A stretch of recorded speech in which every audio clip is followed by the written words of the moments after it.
So this is Brian Putt. Today I'm not talking about simulation and Zoom. I'm talking about the index match commands and applications of them in a practice. As a reference, the index command is shown here, where you specify an array, a row number, and a column number, which is optional. Or I might say the other way around, is if you're specifying an array that's a vertical thing or a horizontal thing, you wouldn't specify the row number, but you would specify the column number. And generally, these arrays can be either vector or two-dimensional. The match command, however, has a lookup value, a lookup array, and then something that's really important, which is the match type.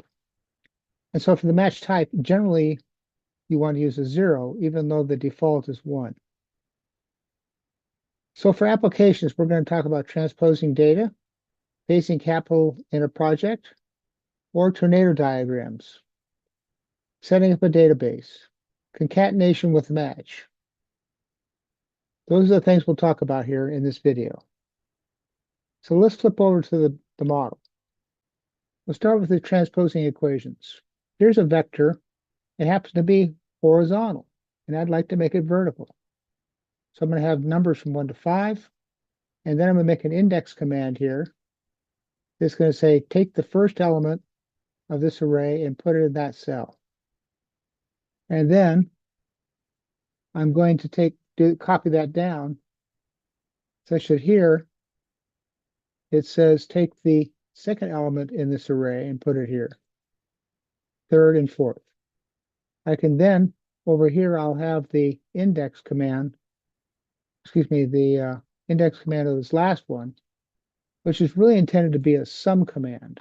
So the sum didn't come over, but the result did. You could change that sum then if you wanted to. So let's look at the phase capital. We're going to calculate the capital expenditures profile and the depreciation using the index command. We have two types of expenditures, turbine and pipe. And the expenditure profile is given percentages on the various years. So in year 1 of the turbine expenditures, we spent 50%, then 30, and then 20. And for the pipeline, 30, 40, 20, and 10. We also need to know the start year. So it's 2027 and 2029. So now, how do we get to this cell here? First of all, the first thing we want to say is expenditures can't start until you start spending. So we're going to ask the question, is this year equal to or greater than the start year? And if it is less than, we're going to give it a 0. If, on the other hand, it's greater than, as it is here, greater than or equal to, we're going to take the C4 times the index of this vector, and the year that we want is equal to this year minus the start year plus 1. So in 2027, this term here will be a 1, and it picks up the 50% and multiplies that times the 700, you get the 350. This cell can be then copied over here across the way, and we get the 30% of 700 and the 140, and we look at the total of that, and it's 700, which is what we expected. In the case of the pipe, it starts capital expenditures in 2029, and so you can see we've done the same thing using this expenditure profile and the 150 and the 2029. We can then add those together to get the total capital profile, and we get the total capital of 850. I could have summed it this way too. I get another 850 down here. Now that I got my cash flow done, let's talk about depreciation. In some jurisdictions, rather than having a straight line depreciation or double declining balance, they have a specified percent of depreciation in each year. So after the item is put in service, you can take 35% of the cost in year one, 30% in year two, and so forth for depreciation. So what we need to know is, when is the year of service? What we're going to do is count the number of non-zero elements in this array. In this case, it turns out to be 3. And we'll start with 3, and we add to that B13, which is the start year. So we spent capital for 3 years starting in 2027. And that gives us 2030. Similar here, we have 4 years. So we take C5, which is the cost, times this array. We're going to take this year and subtract the number of, I'm not sure why I'm using C14. I guess that's the total expenditures, because we know it's the same as the number up above. So I take the total expenditures, C14, times this array of D19, and the year that I want is equal to E12, the year I'm in, the current year, minus the year that we put it in service, plus 1. These are all 0 because I haven't put it in service yet. The first year of service is 2023 because we finished expenditures in 2032. And when I do that, I'm going to take 35% of my 150, which is 52.5. And then that copies across as well. I can then take the sum of my depreciation, and I have my total depreciation. Let's move on to the tornado diagram. Here we have the 10 uncertainties, and we've calculated the low and the high values of, let's say, NPV or something of that nature for these uncertainties. I've taken the low value of the uncertainty 1 and calculated the NPV, and the high value and calculated the NPV, and then subtracted in both cases the baseline value. In other words, the center line, such that the center line now between these two is always 0. And my objective is to put together a graph showing the tornado diagram like this, such that the tornado diagram kind of is a funnel, right? The funnel, with the highest uncertainty at the top and the lowest uncertainty at the bottom.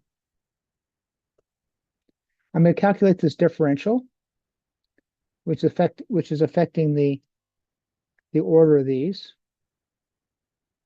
So now what I need to do is to first of all sort them, because these are in random order now. So what I'm going to do is I'm going to use the small command. It's going to go from the smallest number. Here's the sequence: 1, the smallest number, and then it's going to pick up the largest number, or the next largest number, and so forth until I get the largest number. Now that I have that, my question is, where is that 41.8 in this list? I can use the match command to match this number in this sequence, and it says it's in the 5th position. There's the 5th position right there. Now with that match command, I can use it twice. Once to calculate the low value. So I'll calculate the low value by taking this vector in that match command. And the high the same way, right? And copy that down in both cases. I'm now ready to generate my graph because I have the low and the high. So now the question is, why did I do small to large, but I really want large to small going down? That's because the way I graph it, it comes out that way. It puts the first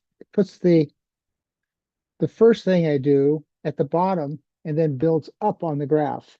So I just reversed it such that the thing at the top is actually the largest one. And you can learn how to put together this graph in my YouTube channel. Just look up tornado diagrams. So now let's look at databases.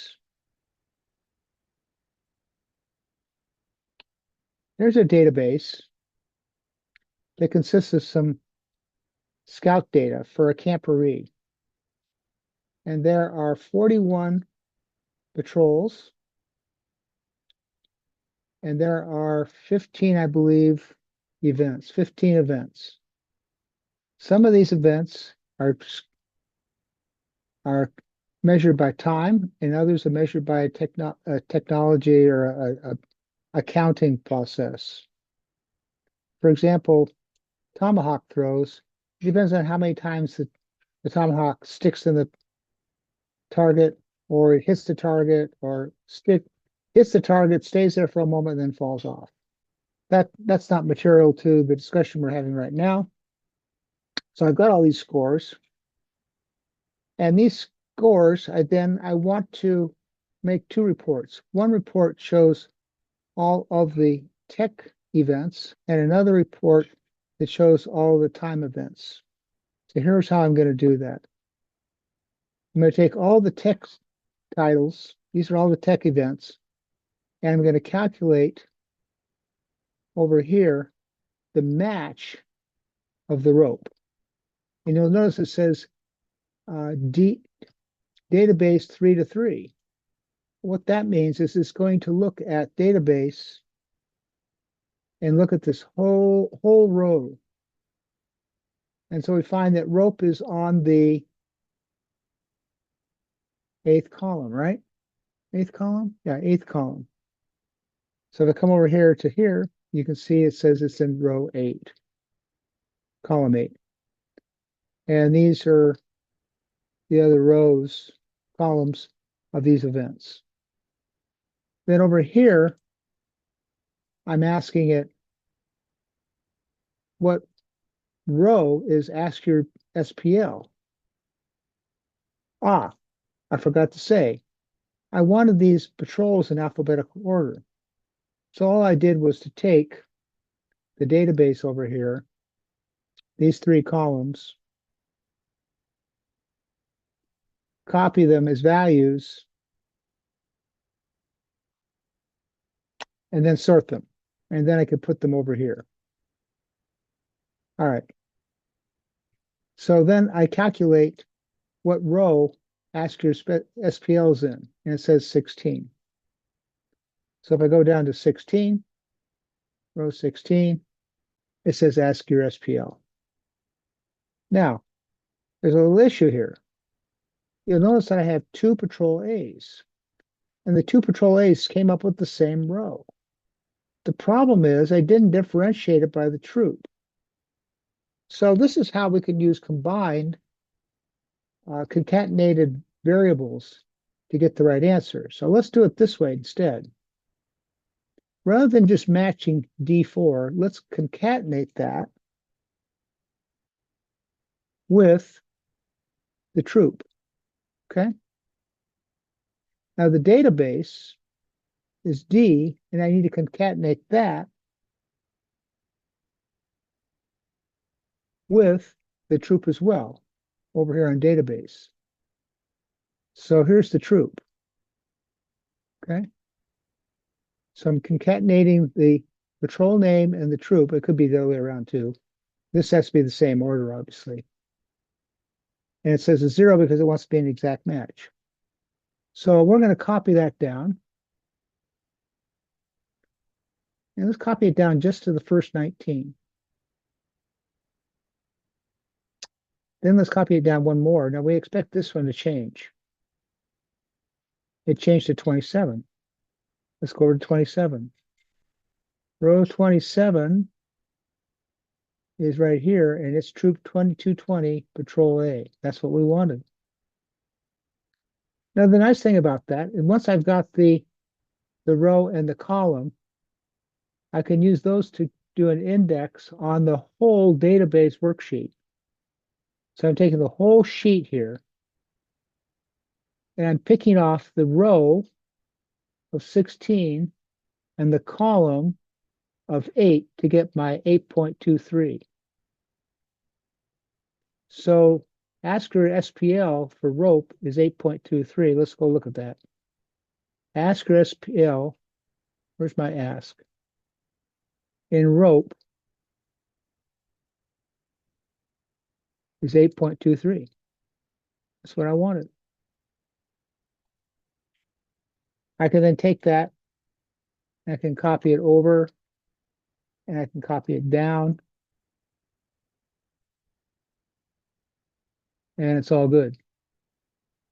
For the time score, I can do the same thing. I have a chariot race to fire starting. And now it can use the same equation that's over here.